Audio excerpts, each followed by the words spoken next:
It is an absolute honor and a privilege for me that we can spend the next few minutes around the Word of God. Thank you for tuning in. Thank you for being part of this podcast, whether you listen on the WhatsApp medium, the Joy Gospel Radio, on the internet, on Spotify, on YouTube, irrespective where and how this message came to you. I pray in Jesus' name that this message will be food for your soul and that you will be strengthened with it and that you will be ready for the day of the Lord. Before we continue, let's just pray together. Father, I thank you in Jesus' name, Lord, for your grace and your mercy. Thank you, Lord, that we can spend this time together. Thank you, Lord, that we can sit around your word. Thank you, Lord, that we can dissect your word, if I can put it that way, Lord, that we can learn from it. And I pray, O Spirit of God, that you will be the after preacher, that what I say will be to your honor and your glory, in Jesus' name. Amen. And my friend, I want to discuss something with you with the theme, are you battle ready? Are you battle ready? You know, we've got so many people that's so earthly or heavenly focused that they do nothing on earth. We've got people, born-again Christians, that is so focused on what they're going to do in eternity that they forget that we are living now. We've got a responsibility now. We need to serve God now. We need to make an impact now. But if we cannot do it, how can we make an impact in eternity? And one of those things, if I can put it that way, those actions that we need to do now is we need to be battle ready. We need to be prepared 24/7, 365. You know, we find so many people that is totally crushed by Satan. And let me put it from the start. The only purpose and the only dream that Satan's got for your life and for my life is to ruin it. Let's not talk fancy talks about it. Satan wants to ruin your life. That's it. In John 10 verse 10, the Bible says, Jesus speaking, he says, the enemy came to steal, to kill, and to destroy. But I came that you can have life, and life in abundance. He says, he's going on to verse 11, he says, I am the good shepherd. In verse 12 he says, the hired hand is not the shepherd who owns the sheep. You see, the only dream of Satan, as I say, is to destroy you. He tried it with Adam and Eve. He tried it with Abraham, with Isaac, with Jacob. He tried it with Moses. He tried it with the Israelites. He tried it with all the kings, all the prophets. He tried it with Jesus. He tried it with the disciples. Why will he not try it with you and me? His only dream is to kill the human race. Satan's only job or only desire is to kill your marriage, to destroy your marriage. Because when he can destroy your marriage, he destroyed your future, your spouse's future, your children's future, and your grandkids' future. Satan has got a mission to destroy your finances. That's why he will drag you into debt. That's why he will drag you through things. That's why he's got all these schemes. Satan's only purpose, his only desire, his only dream is to destroy your career. And you know, when I prepared to record this message, I just came from a place where I did some work, and I thought by myself, what an honor to work. But we've got people that's too lazy to work because Satan is telling them a lie that they don't have to work. It is an honor to work. It is an honor to be productive, because that's what God has called us to do. God has called you to be the head and not the tail. God has called you to be the victor. God has called you to be successful. And I'm not talking about finances, please. And you can be successful as a gardener or a car guard, and you can be successful as a company CEO or a businessman. But we are successful when we do what God has given us to do. That is God's heart's desire for you and for me. You can go and read it in Genesis 1, verse 26 onwards, where he says to Adam and Eve, he actually blessed them. He blessed them. He said, be fruitful, multiply, rule over the earth, rule over the animals.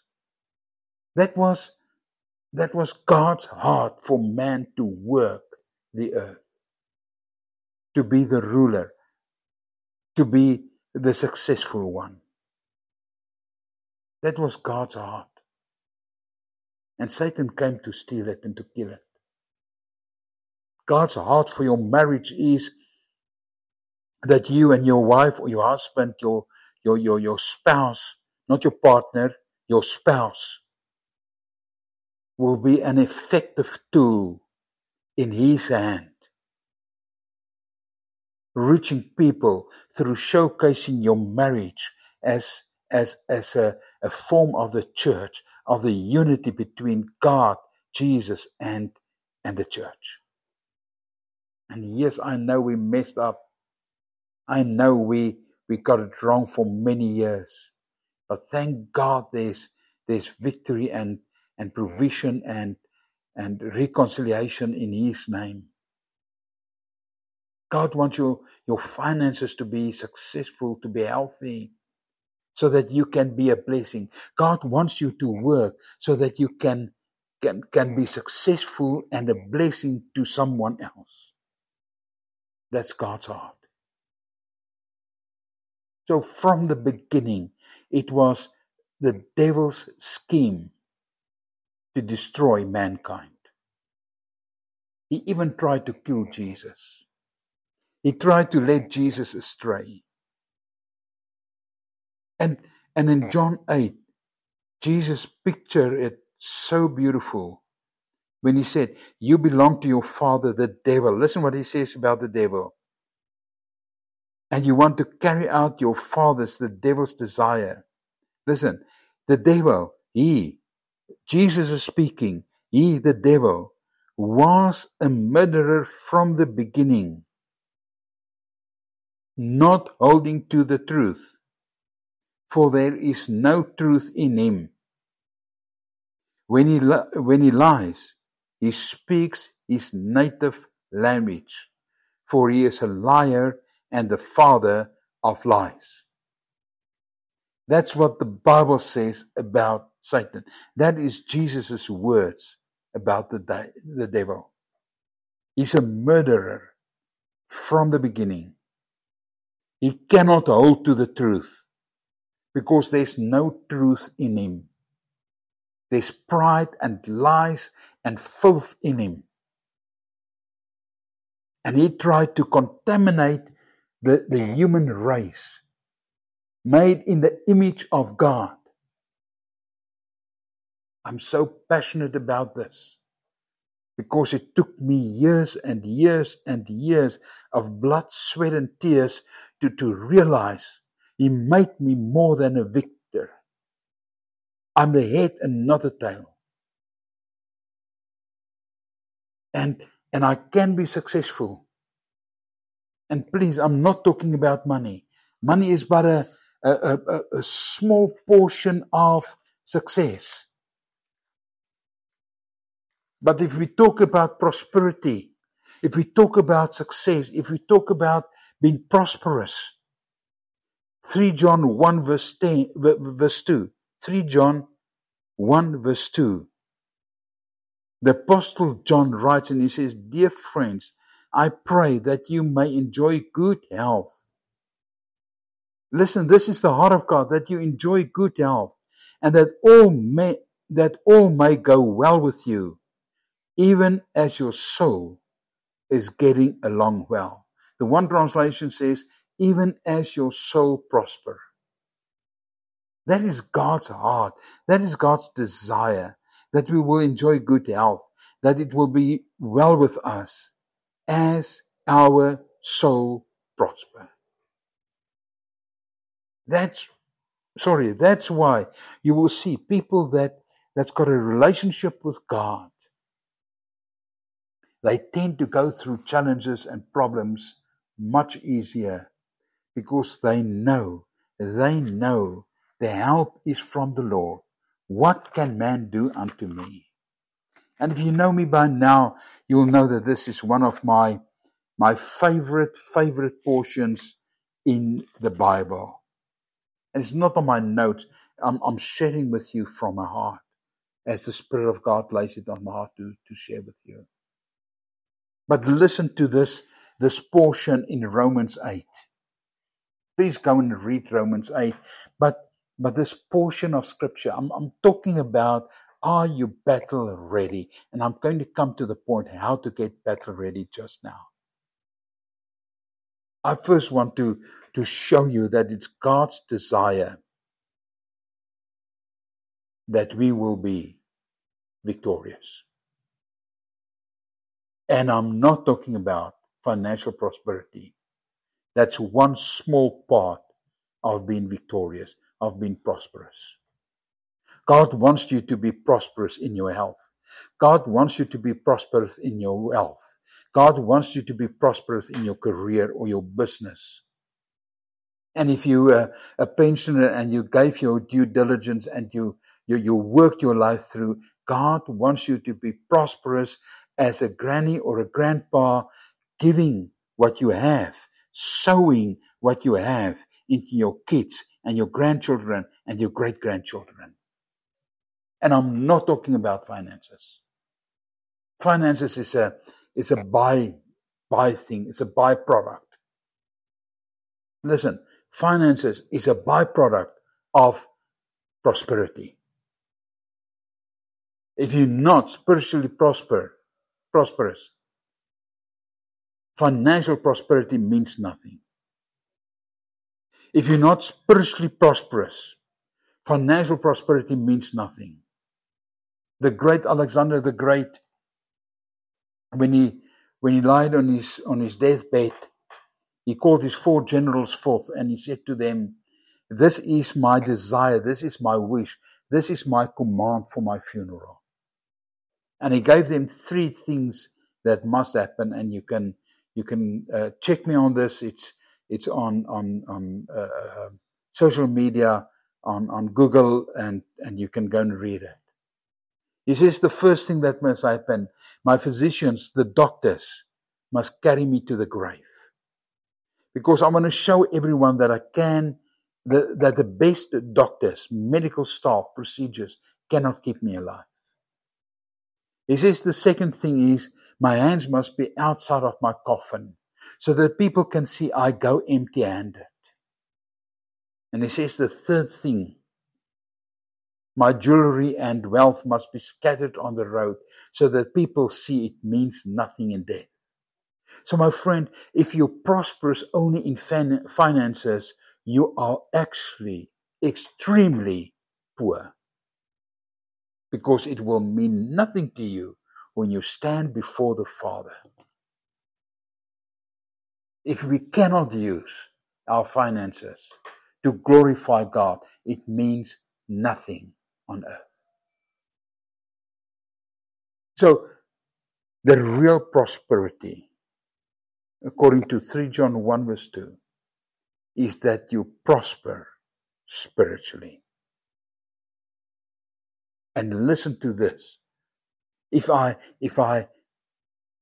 know I'm I'm victorious, if I know God is on my side, if I know God will take care of me, if I know it is God that's doing it for me, then I want to put Romans 8 before you, where it says from verse 33, I'm going to read from there. You must actually read the whole chapter. Paul writes to the Roman church, and he said, and listen, Paul was in the Roman church, in Rome, in prison when he wrote this letter.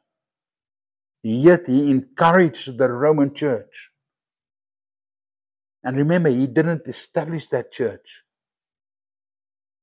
but he went there because he wanted to bless them. And he writes to them, who will bring any charge against those whom God has chosen?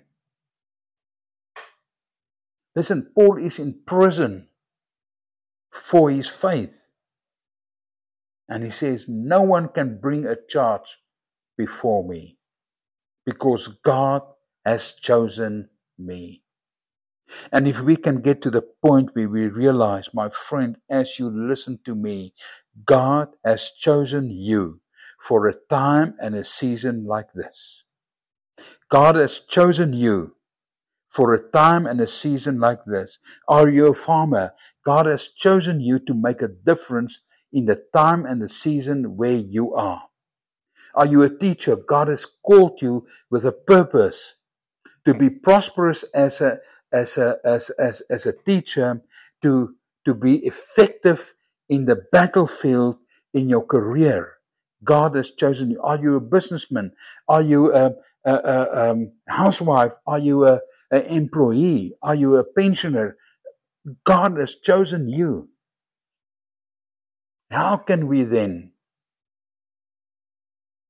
say that people can bring charges to us? He says, is it God that who justifies? Who is he that condemns? We just read in John 8, it's the Satan. He says, Jesus Christ, who died, more than that, who was raised to life, is at the right hand of God and is also interceding for us, for you and for me. My friend, we're talking about being battle ready, and I think we will continue next week with the topic. Being battle ready. The Bible says Jesus Christ is sitting at the right hand of the Father and is interceding for you and for me.